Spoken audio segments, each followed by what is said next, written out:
Wrestling fan,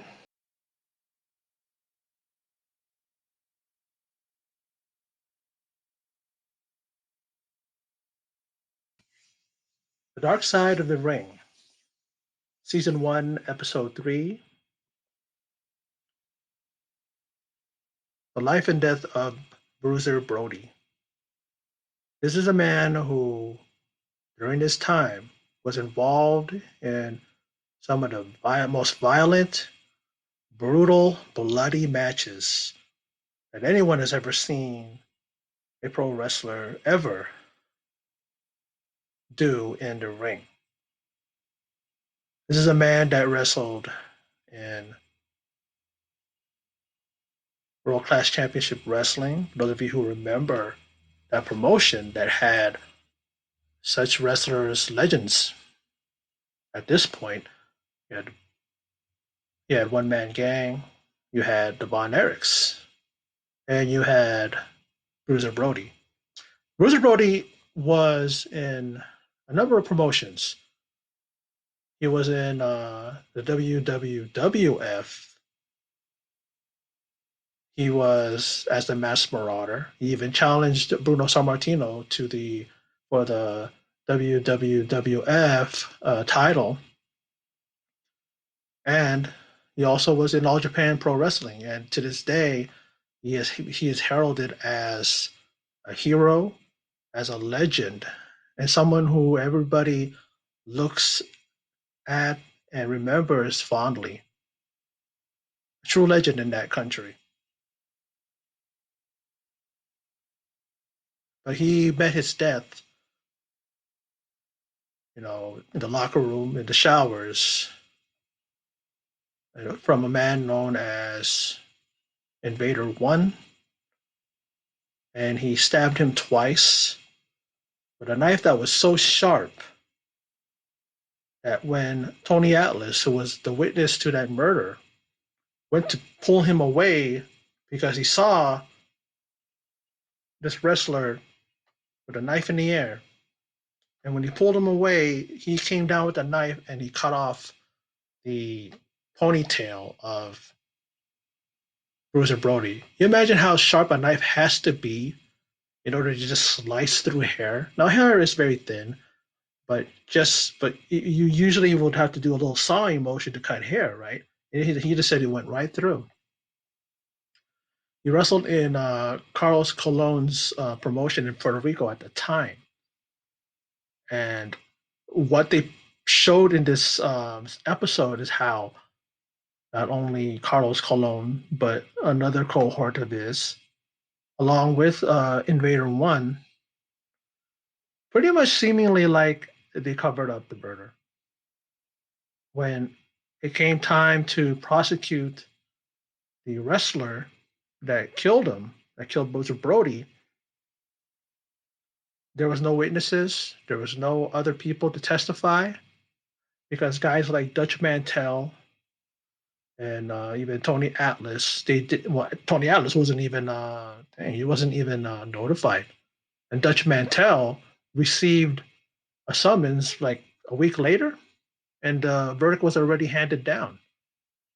It was said that this wrestler was only he was cleared of all charges, although he did commit the crime, but it was in self-defense because they feel and they believe that it's all real, that Bruiser Brody is who he is how he is.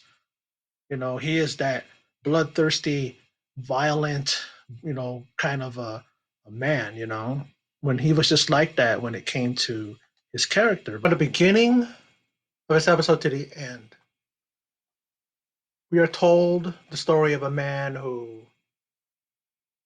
was a standout athlete before even coming to into the world of pro wrestling. He was a football player, and the man ended up being a legend before his time. He was taken far too early in his career, only 42 years old. And the man who killed him, the man who took his life, some say, and many say, got away with murder. Now, why would someone, this gentleman named Jose Huertas Gonzalez, why did he have such a vendetta against Bruiser Brody? Bruiser Brody definitely was a guy who would take the ass kicking to you. He would kick your ass. He would brutalize you. He would draw blood. I mean, those matches that he had in Puerto Rico were legendary for just that, the violence, just the sheer brutality. I mean, Gonzalez just lost his 3-year-old daughter at this point. And so he had a lot of emotions going on. And I think that a lot of that came into play, especially the way Bruiser Brody treated him in the ring. He beat him to a pulp, a bloody pulp that even Tony Atlas, said that his face looked like a pumpkin. And when they were in a van on their way to, I forget if it was on the way to the hospital, I believe, right? And he told Tony Atlas that I'm going to kill him. So right then and there, the seeds are already planted that this guy has intention to do something violent to Bruiser Brody. We got first-hand accounts from a number of people, namely Dutch Mantel, who a lot of the modern day WWE fans know as Zeb Coulter, who was the manager of Jack Swagger with the whole "Don't Tread on Me," "We the People" movement. You remember that? And he was one of those rugged, tough, ass-kicking, you know, cowboys. That was his gimmick. And he's a guy who said that he didn't even want to. He never wrestled Bruiser Brody. And he's like, why? And he plainly said, because I don't want to get my ass kicked. The Bruiser Brody was a guy who it wasn't fake with him. He'd beat your ass. He'd draw blood. He'd break bones and all that. And I only vaguely remember seeing him, a number of times. When I used to watch World Class Championship Wrestling in the mid to late '80s, or I should say like around the mid '80s. I think he was in World Class Championship Wrestling for what I remember, not too long. So I seen him wrestle, and yeah, I remember seeing what he was. But I was, it was so long ago, I forgot, really what his style was. I mean, I get it now from watching his, videos and his matches and stuff like that, and his the guys that he had rivalries with, the guy known as Invader One, the man who eventually killed him, took his life. Also, Abdullah the Butcher, and Abdullah the Butcher is in this match. I mean, this match is in this episode, and he gives the side of the story, talks about um, Bruiser Brody.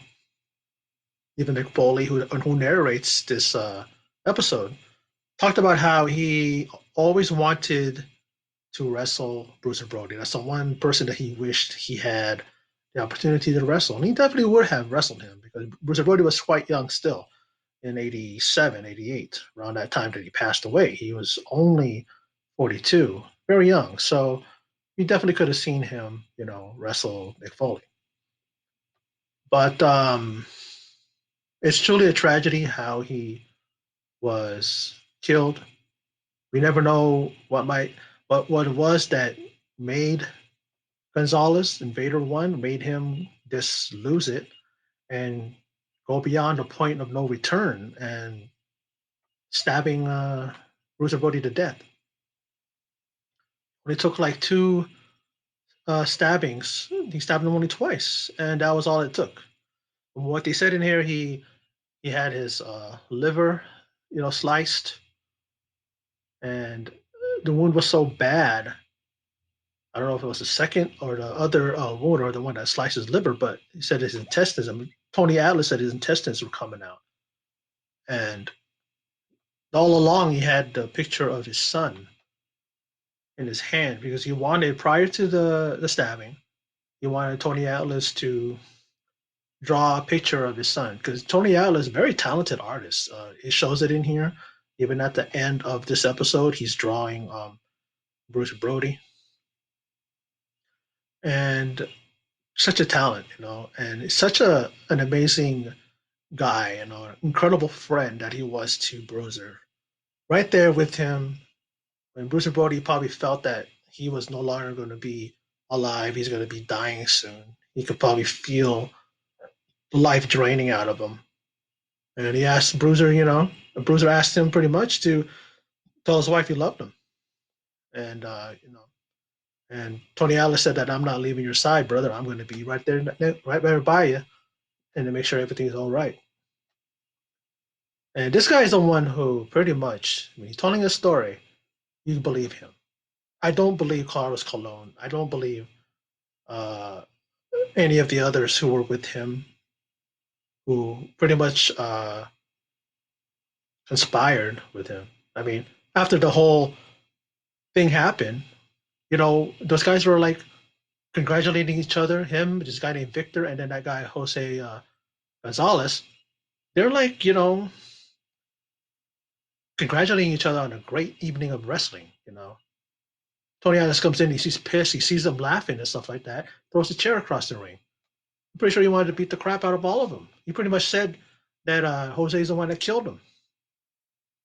And then the travesty that was the trial and everything, if you call it that.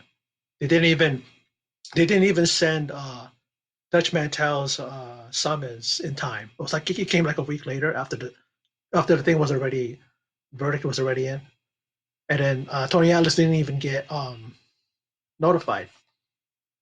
So what does that tell you? That these guys were they were like hiding something. They knew. They knew. Even Tony Atlas was scared. He was scared to be at the hotel because someone told him that that they're after him. They're looking for him now because he's talking, because he's telling people his side of the story. So he was sleeping on the beach the whole night. He goes to a meeting the next day, and Abdullah the Butcher, who was like a 5% owner in the company, CML, he said, "Oh, I wasn't there." In the interview now, he's like, "Oh, I wasn't there." But then Tony Atlas says, "Yeah, he was there. He heard what Dutch Mantel said." Stuff like that. It's kind of shady. I don't know. Maybe Abdullah's trying to protect his interests because he's a part owner of that company. So it's like he doesn't want to say anything. But I think nowadays, I think you can. Because do you have interest in that company anymore, there, Abdullah? Yeah, I don't think you do, right? So kind of be a man. Like someone said in the comments that I read about this, and he was saying that Tony Atlas is the only one who had the balls to speak up, to say anything. And this is the thing that everybody remembers about him. The first and foremost, you say Bruce and Brody, and they'll say, "Oh, the guy that got stabbed and killed in the locker room in the shower." You know, I mean, who knows what happened? If did Bruiser, like I said earlier, did Bruiser, you know, say something that put him over the top, Jose, Gonzalez, or did they go in there and as soon as Bruiser turned around, boom, just stabbed him twice without Bruiser even knowing. Just out of the blue, he just stabbed him because it was premeditated. We never know, some things like this. We never know. And this episode really was quite eye opening. It lets you, for those of you who aren't aware of the story, or maybe you haven't heard of it, but you haven't, listened to any of the interviews. I've listened to Tony Atlas before, and the one thing that I have to agree with a number of people is that his story doesn't change. From interview to interview, his story never changed. I've seen him in one other interview, and then in this one, it's the same story. So you know that he's telling the truth. It ain't wavering. It ain't going from this side to that side. He ain't looking up like this. He's looking out to the side. He's not, clearing his throat. No nervous type of tick. It's just like he's telling the story like he knows what it is because he was there. He was the one who witnessed it. He didn't witness the stabbing, but he was there when Jose Gonzalez, summoned him over, summoned Bruiser Brody. Hey, can we talk? Summoned him over to the back, and he hears him groan not once, but then he hears Bruiser Brody groan 2 times, and then he's collapsed over, hunched over. You know, Tony Ellis thought that he got punched, but no, he got stabbed. And then later on, he succumbed to his injuries, and his wife was there. She arrived there, and she ended up having to cremate his body because she didn't know how to she would be able to transport his body there. So they had some kind of a ceremony there. She had his body cremated and brought him over to the states. And his legacy definitely will not be tarnished by this. His legacy is that of a trailblazer, I'd say, and his type of character. A man who went out there, psychotic type of character, big, 6'5", 6'5", 6'6", however tall he was, but he was about 350 pounds, intimidating everybody, making everybody run when he would walk through the arenas, you know, swinging that chain around and knocking some people on the head sometimes with it. He didn't care because that was his character. That's not what he was outside the ring. And unfortunately, these people acquitted Jose Gonzalez because he said that it was a self-defense, and they thought that his character Bruiser Brody was real. So they said, okay, well, he must have started it, or he must have been the one that was trying to hurt Jose Gonzalez, and Jose Gonzalez was just defending himself. But I kind of wish that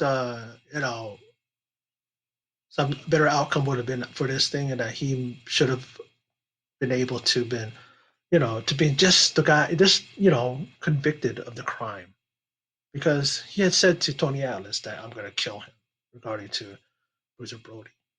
And there's so much other suspicious activities in the way that these guys were acting, Carlos Colon and Victor, or whatever the last name is, and then Jose Gonzalez. They were acting suspicious. They were looked like they were conspiring. So who knows? I don't know. I wasn't there. But you're listening to Tony Atlas and listening to Dutch Mantel and some of these other guys. It makes you think that there was premeditation there. But we'll never know. But yeah, this episode was very eye opening, and I enjoyed it. Lets you know a little bit more about not only about how he died, but also how he lived. His legacy goes on, and when people talk about him, people know that he definitely was quite a character and someone who definitely deserves the recognition. Years, decades after his death. But yeah, that's my video. And for those of you who stopped by and checked it out, I appreciate it. And in closing it, as always, take care. Please remember to subscribe, click like, and click the bell icon for all notifications on this channel.